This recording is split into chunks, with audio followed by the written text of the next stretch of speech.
It is kind of amazing that I'm sitting here as like a 35-year-old who's been in the business a long time, but also,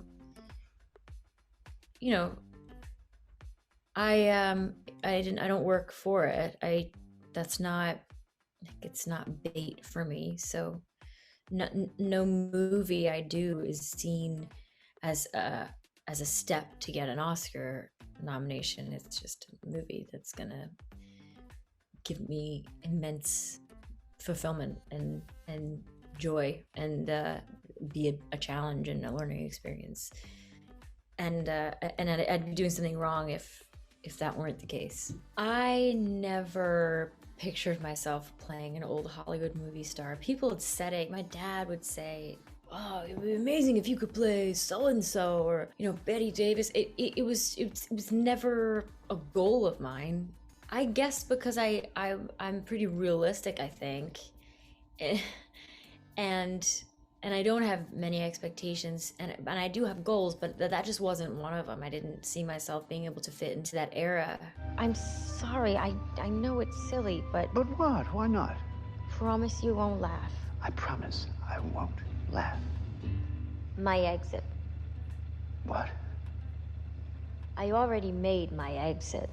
If I didn't know Gary and I was meeting him for the first time on this project, it would have added to the intimidation factor. And luckily that wasn't the case. I feel like he might have had a hand in me getting this role, or David considering me for it. And we play off each other really well. We trust each other. I feel very safe with him. I feel like he's not very judgmental at all. And he's very present and very giving and generous as an actor, but also as a human being. So all that groundwork was laid long before Mank ever came into our lives.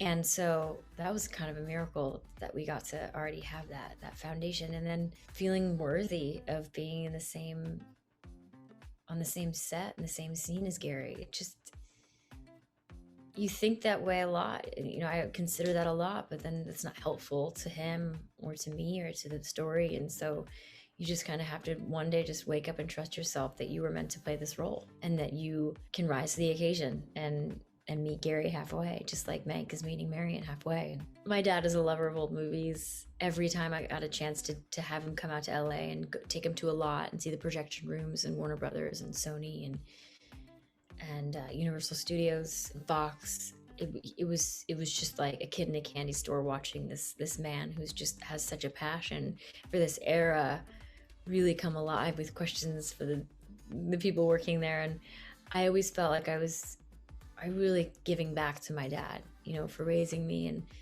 and I, for whatever reason, maybe it's just Freud, but I really do, I get so much from his pride, and I want to share these wins with him. What did I do that was so terrible? I guess I shouldn't have said that thing about the cabinet in front of Tugwell, but since when does anybody care what I have to say?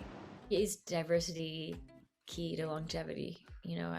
I've seen that in the careers of people that I've respected, and you got to keep people guessing. And I think it's important to be able to show the audience different sides of different characters. And as an actor, I want to play as many different characters as possible. And I like different genres, like genre skipping. It's like, what's the fun if you're constantly playing the same character? So if I had any goals, it was just to stick around and always be able to work on things that I wanted to do, and have, the more opportunities, the better. And sometimes you have to turn down certain things in order to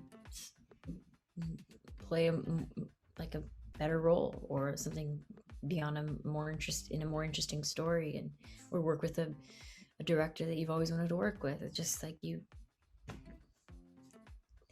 sometimes you're auditioning, you're fighting for something, and sometimes it's coming to you and you have to decide whether or not you want to do it. It's never the same, which is fun. You go through phases in your career, and I've been going through ups and downs, and right now I'm on and up.